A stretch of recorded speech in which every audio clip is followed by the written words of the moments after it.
So Martin Dubravka is back at Newcastle United. One that some people might not have seen coming, but at the end of the day, I think Eddie Howe did drop a big hint, probably about a month, 5 weeks before the World Cup, certainly, when we asked him at the press conference what his plans were for Martin Dubravka. Said then he's going to have a conversation with him, going to have a chat. Said the door wasn't closed for Dubravka, and that has proved to be the case. So he's back, and a lot of people have looked at this already and wondered, could it be part of a possible swap deal for certain players? But Dubravka himself, at the moment, and remember January, it's a very fluid situation. We've been here before a few times. You've got to look at it from Dubravka's point of view. He's already actually said that, he's here until the end of the season again. That can change, we know that. But when I say a few people possibly didn't expect it, I think that boils down to there's a lot of talk about Loris Karius, probably about a month ago.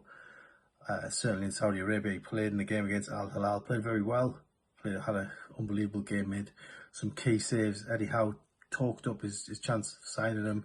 Those talks, we still understand, are still ongoing. But certainly with Dubravka back, you've got Nick Pope, the more than established number one now at Newcastle, and Carl Darlow still around, plus Mark Gillespie. It seems inevitable that we're going to see at least one goalkeeper depart in January, and it's going to be interesting to see exactly how that unfolds. But Martin Dubravka can't play in the League Cup, so he's done that for Manchester United this season. Can't play in the FA Cup. Would that be too early for him against Sheffield Wednesday? We'll have to wait and see on that one. But Martin Dubravka back at Newcastle and looking ahead to the second half of the season, where he might still have some unfinished business with Newcastle United. And the incoming story, probably the story of the day for Newcastle United, has to be Ivan Fresneda, Valladolid, right back.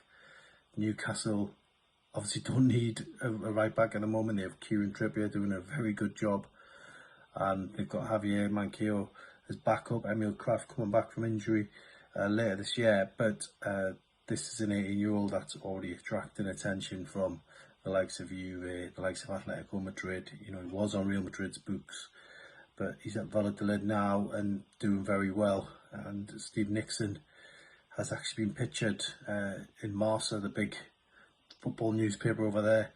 And from Newcastle's point of view, they're planning in advance. They said they were always looking to the future, and he's a player that obviously interests them, could come in and challenge.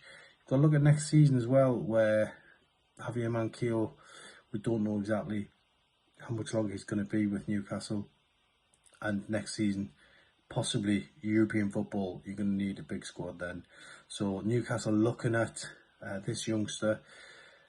The talk is that could be a deal that goes through in this window, and then he's loaned back to Valladolid.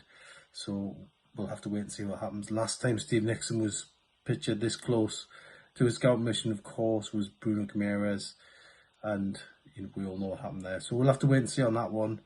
But certainly a player that's interested in Newcastle, you can definitely hang your hat on that. But really, for the Newcastle fans, they might be looking closer to what's going to happen in midfield, what's going to happen at left back with Matt Targett being injured, and Eddie Howe already hinting that those two injuries could just change his thinking in this window.